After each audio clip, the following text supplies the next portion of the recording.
समझने के लिए पहले कुछ क्वेश्चंस मैं यहाँ पर आप लोगों से पूछूंगी, फिर हम अपना जो एक्टिविटी स्टार्ट करेंगे। जितने भी यहाँ मेरे साथ लोग बैठे हैं, कितने लोग ऐसे हैं जो सिर्फ हाउस वाइफ है, प्रॉपर घर पे ही काम करते हैं और कुछ एक्स्ट्रा? एक बार अच्छे से ऐसे,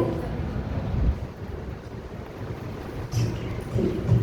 और कितने ऐसे हैं जो कुछ एक्टिविटीज में बाहर समहाउ इन्वॉल्व है, मतलब कुछ अपनी क्रिएटिविटी? मैम आप शेयर कर पाएंगे क्या आप एक्स्ट्रा? मैं इंश्योरेंस सेक्टर में हूँ, भारतीय निगम में 15 साल से काम कर रही हूँ। और किन हाथ उठाया था? और एज यस मैम आप शेयर। मैं लास्ट 12 से 15 ईयर से ट्यूशन क्लासेस चला रही हूँ। शेयर कर पाएंगे आप? Daily ma'am. मैं एक सोशल वर्कर हूँ, मेरा एनजीओ है, मैं ब्लड डोनेशन के लिए काम करती हूँ, ब्लड कैंप करवाती हूँ, लोगों को मेडिकल फील्ड में जो भी किसी को पेशेंट को हेल्प चाहिए होती वो करती हूँ। आप मुझे हाउसवाइफ एक बार, जो हाउसवाइफ है घर पे, जो सिर्फ प्रॉपर हाउसवाइफ है, मैम प्लीज आप कुछ मुझे एक बात ऐसी बताइए जो आपको डिफाइन करती हो कि ये मैं हूँ हाउसवाइफ के अलावा।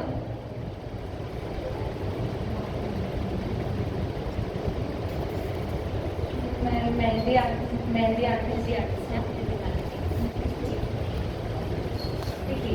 प्रॉब्लम क्या है ना, ये लीडरशिप की आज टॉपिक ही हमने इसलिए यहाँ पर सेट किया हुआ है लीडरशिप के लिए, क्योंकि मेरा ऐसा मानना है, ये मेरा नहीं है, हमारे इंडियन कल्चर का मानना है कि अगर हम विमेन हैं तो हम फॉलोअर हैं।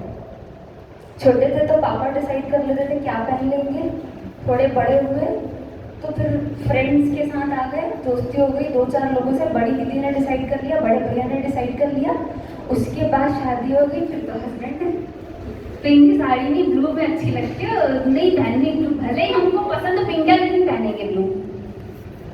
ठीक है, यही हो रहा है। तो ये क्यों हो रहा है पता है? हम लोग ना मार्केटिंग में, मैं फाइनेंस की क्लासेस लेती हूँ, बीबीए पढ़ाती हूँ, उसमें मॉडल पढ़ाते हैं, STP model, segmentation, targeting and positioning. Positioning मतलब दिमाग में बैठा देना कि अगर कोलगेट है तो कोलगेट का नूडल नहीं मिलता, कोलगेट का टूथपेस्ट मिलता है, ये दिमाग में बैठा हुआ है। वैसे ही अगर मैगी लिखी हुई है पैकेट में तो वो नूडल है, वो टूथपेस्ट नहीं है, ये पोजिशनिंग है दिमाग में। सिमिलरली इंडिया का प्रॉब्लम ये है कि अगर आप महिला हो तो आप फॉलोअर हो, आप लीडर नहीं हो, ये पोजिशनिंग है दिमाग में, क्योंकि हम ही रेडी नहीं है ना मानने के लिए कि हम लोग लीडर है, उसके लिए पहले हम लोग को मानना पड़ेगा। अब हम लोगों को ये मानना है कि हम लीडर हैं या अपने आप को समझा लेना है कि लीडर है, उसके लिए सबसे पहले ना क्या लेना पड़ता है पता है? कष्ट। जीवन में कष्ट। वो 4 दीवारी में रख दिया, कंफर्टेबल है, कंफर्ट जोन में बैठे हुए हैं, इतने कंफर्टेबल हैं कि डर लगने लग गया है अपने कंफर्ट जोन से बाहर जाने के लिए। और उस कंफर्ट जोन से अगर बाहर निकलना है तो सबसे पहले जीवन में देखने पड़ेंगे कष्ट। एक बहुत छोटा सा स्टोरी बताऊंगी, फिर एक्टिविटी स्टार्ट करेंगे। एक महिला है, एक भिलाई की महिला की मैं बात कर रही हूँ, उसके बेटे ने करीब 62 इयर्स की वो है, शकुंतला देवी नाम है उनका। उनके बेटे ने, बहू ने उनको बोला कि भैया आप हो गया आपका हमारे साथ, आप एक काम करिए, वृद्धाश्रम में उनको भिलाई के वहाँ पुलवामा नाके के पास है, वहाँ पे छोड़ के आ रहे थे। और मैंने ठीक है, बांध दो मेरा सामान, अभी निकालो मेरे को घर से, चली जाऊंगी मैं। गई, आश्रम में अपना बैग रखा, 1 दिन रही, वापस बैग उठाया, बोली मैं आ रही हूँ, आश्रम में ही आऊँगी। वो निकल गई, वहाँ पे उसकी बहुत पुरानी फ्रेंड थी, वो अपनी फ्रेंड के पास गई, मिलने के लिए गई उसको बोली कि मेरे को बस तू इतना काम कर दे, 5,000 रुपये अभी दे दे, मैं 1 महीने के अंदर तेरे को 5,000 रुपये वापस कर दूँगी। ठीक है, 5,000 कोई बड़ी रकम है नहीं, दे देते हैं। ले गया उस बंदी ने 5,000 रुपये, और 5,000 रुपये लेके ऑटो में बैठ गई, और ऑटो वाले को अपनी सारी मंजिलें बता दी। उसको बोली कि भाई तेरे ऑटो में बैठी हूँ, मेरे को 1 कमरा चाहिए बस, मेरे को नहीं रहना। 60 साल की 62 साल की महिला बोली मेरे को नहीं रहना, मेरे को 1 कमरा दिला दे। ठीक है मैडम, दिला देता हूँ कमरा आपको, वहीं पे दिल्ली के किनारे एरिया में जाके 1 कमरा दिला दिया। उसने सामान ला के 5,000 रुपये का पापड़ बनाने का सामान लिया था, पूरा अपने घर में, और बोल दिया कि तेरा बस ये काम है कि जितने पापड़ बना के दूंगी एक एक दिन जाके बिके मत बिके गली में से घूम घूम के फ्री में दे के आना। 1 साल पहले की बात है, आज वो महिला की 2 फैक्ट्री है भिलाई में, और उसका बेटा हाथ पैर जोड़ता फिर रहा है कि माँ मेरे से गलती हो गई। क्या लिया उसने? कष्ट। कितना आसान था, आराम से आश्रम में पड़े रहूं मैं। नहीं रहना है भैया, कष्ट लेना है। कष्ट के ही बदले मिला है आज उसको जो सम्मान मिला है। विष्णुदेव साई जी ने उसको सम्मान करने के लिए बुलाया है। 65 साल की महिला, तो क्या लिया? कष्ट लिया। वो कंफर्ट जोन से बाहर आ गई। तो आज मेरे को आप लोगों से जानना है, कुछ बात करना है, और वो हम एक्टिविटी के थ्रू करेंगे। आप लोग हैं मेरे साथ? सब लोग हैं? ठीक है। तो सबसे पहले आप जितने भी हैं 4 ग्रुप बना लेते हैं, 4-4, 5-5 लोगों का। 1, 2, 3, 4 ग्रुप बना लेते हैं जल्दी से। 1, 2, 3, एक ग्रुप A, B, C और D पे बना जाते हैं। आ जाइए। यस, कोई भी 4-4, 5-5 से ग्रुप में आ जाओ। एक ग्रुप A इधर, ग्रुप B उधर, C उधर और D इधर। ग्रुप यहाँ पे बनी है। सबसे पहले ऊपर लिखेंगे अपना नाम लिख देना है। एक अपने लाइफ का ऐसा इंसिडेंट लिखना है जो अभी तक सबसे खराब है, इससे खराब मेरे साथ हुआ ही नहीं है। और जो सबसे एक मोमेंट ऐसा लिखना है जो सबसे बेहतरीन है, इससे ज्यादा अच्छा कोई मोमेंट मेरी लाइफ में था। ये प्लीज 2 मोमेंट आपने मुझे लिख के दिखाए जल्दी, सारी जीवन से तो इतनी दूसरों की खुशियों में इतने लगे हुए हैं कि अपनी खुशी और अपनी भावनाओं का हमको होश भी नहीं है कि हमारे लाइफ में सबसे ज्यादा इंपॉर्टेंट क्या था। मैं सीमा मैम से भी रिक्वेस्ट करूंगी कि वो पार्टिसिपेट करें। अपनी लाइफ का कोई ऐसा सुंदर ब्यूटीफुल सा मोमेंट और एक सबसे खराब मोमेंट वो हमें लिख के दिखाएं। मेरी शादी को 4 साल हुए थे। मैं सबने लेके ससुराल गई, लेकिन लाइफ बोलते हैं ना, लाइफ जो है कांटों की शैया है, रोज बेड का रोज नहीं। हस्बैंड का बिजनेस शुरू किया, सब कुछ खत्म हो गया, घर परिवार रिश्ते नाते। मात्र 10,000 रुपीज लेके इलाहाबाद से हम लोग इधर आए। उस समय हम लोग सलवारें पहनते थे, सलवार में 10,000 रुपीज रख के लाए थे। बस उस 10,000 को भी किसी ने मुझसे ले लिया। टीचर थी, छोटे छोटे बच्चे थे, 6 महीने का बेटा यहाँ था, बेटी को गोदी में पकड़कर जर्नी शुरू की। That was the worst moment of my life. लेकिन बचपन में पापा ने चिट्ठी लिखते थे हम लोग को कि बेटा, उन्होंने चिट्ठी लिखी थी कि बच्चा अपनी माँ के साथ समुद्र में गया खेलने, तो जब वापस आए तो उसके सिर पे हैट नहीं थी। तो मम्मी ने पूछा, बेटा तुम तो वापस आ गए, लेकिन तुम्हारी वो हैट कहाँ है? तब मैं पापा से पूछती थी, पापा जी कॉपी से क्या होता है? लेकिन उसका मतलब ये था, बेटा जिंदगी में इज्जत मत गंवाना। मैंने उसको गांठ बांधा, जीवन शुरू किया। राइट नाउ मेरा बेटी सीए बन के 24 years old now. Degree of BCom, LLB, LLM and CA। जहाँ जाती हूँ मुझे लोग नहीं पूछते किसने परवरिश की है। बेटा सीए कर रहा है, he is only 18 years old.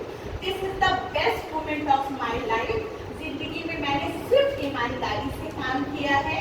आज भी बहुत कुछ भगवान ने दिया है। एक समय था जिसमें क्रैकर्स आते हैं, पटाखे रख के मैं उन पटाखों की पेटी पे ऐसे डालकर बिस्तर पे सोते थे हम। लेकिन आज मेरे पास बताना नहीं चाहूँगी, 5 लाख का सिर्फ बेड है मेरे पास।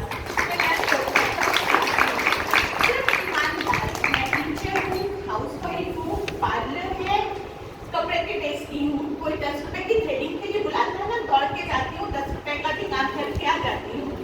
यहाँ तक आती हूँ तो गाड़ी में कुछ ना कुछ रख के लाती हूँ, अपना काम करते हुए जाती हूँ। This is the best moment of my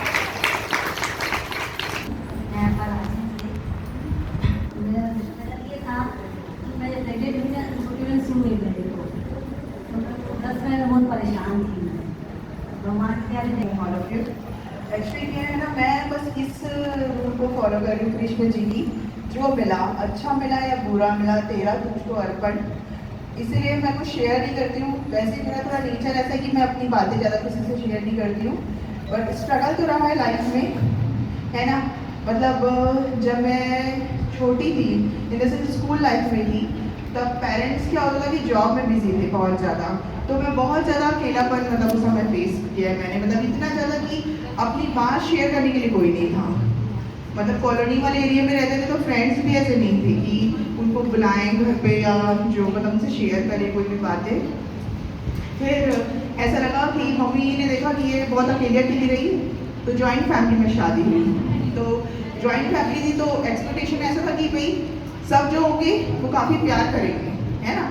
लेकिन सोचने से जस्ट वो थोड़ा अपोजिट हो गया, है ना, कि मतलब फैमिली वैसी नहीं मिली, मतलब उतना ज़्यादा सपोर्टिव, थोड़ा कंजर्वेटिव फैमिली थी। तो वहाँ पे भी थोड़ा सा मिसअंडरस्टैंडिंग हुआ, तो प्रॉब्लम फेस किया।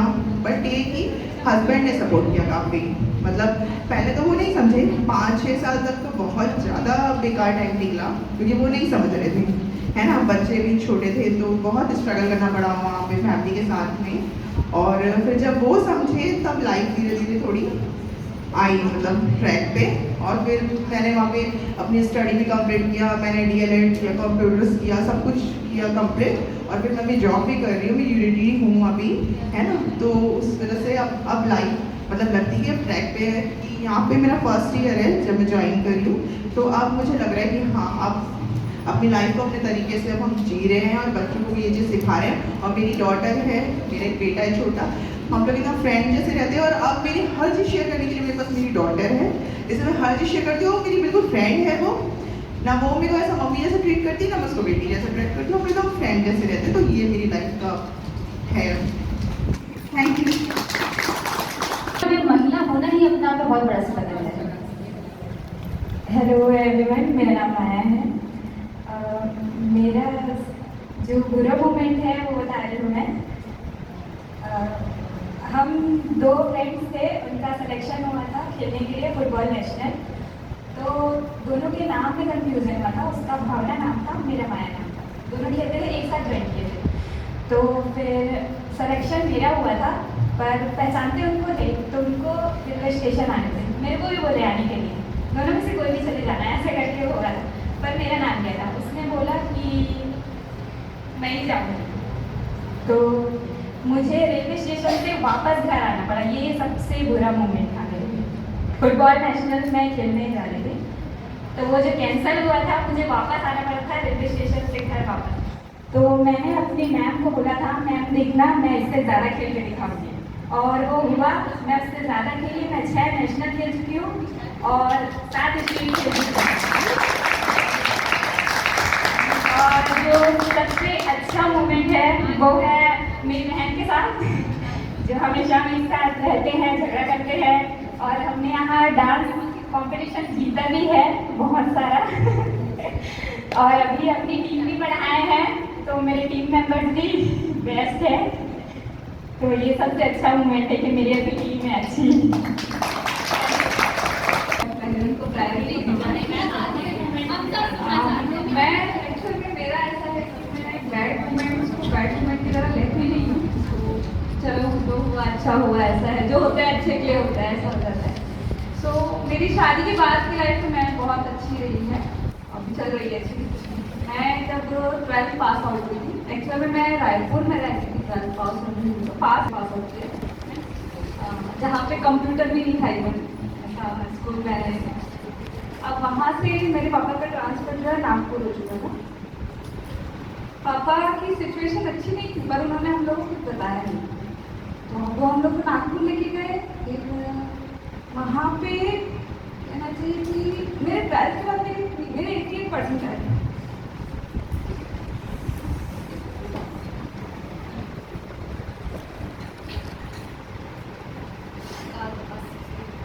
देखना है, हाँ बिल्कुल देखना है, ठीक है।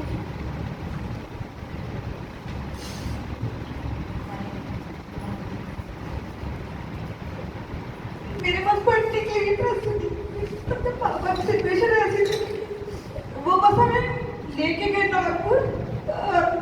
मतलब एक छोटा सा रूम था, स्टोव था वहाँ पे, जबकि रायपुर में हमारी बहुत अच्छी सिचुएशन। सामान गया नहीं था, घर में सिलेंडर भी नहीं था। और वो स्टोव में हमने सिर्फ चावल और नमक के साथ खाना खाया उस दिन। और मैंने एक ईयर पूरा मतलब कुछ भी पढ़ाई लिखाई नहीं की, जबकि मैं बहुत टैलेंटेड थी, अपने क्लास में टॉप की, टॉप में। फिर वो सिचुएशन आज मैं अभी भी याद करती हूँ, मुझे बहुत अभी कैसा फील हो रहा है। तो पढ़ाई के लिए इंसान के पास पैसा हो ना हो, आज मैं इस कॉलेज में प्रोफेसर हूँ, प्रोफेसर की पोस्ट पे हूँ, मैथ्स पढ़ाती हूँ। आज मेरे पास, या आप देख भी रहे होंगे कि मैं सक्षम हूँ, अच्छे से अपनी लाइफ को चला रही हूँ। पैसा कहीं भी मैटर नहीं करता किसी चीज़ के लिए, आप जीरो से स्टार्ट कर सकते हो कोई भी चीज़ को। तो आप ये मत सोचिए कि अगर हमारी फाइनेंशियल कंडीशन अच्छी नहीं है, या हमारे माँ बाप को बिल्कुल मत कोसिए कि मेरे माँ बाप ने मुझे नहीं पढ़ाया। तो वो सब चाहते हैं आपको पढ़ाना, पर वो मजबूर होते हैं उस टाइम पे। तो आप अपना सेल्फ कॉन्फिडेंस बढ़ाइए और उस लेवल तक पहुँचिए, ठीक है। और बाकी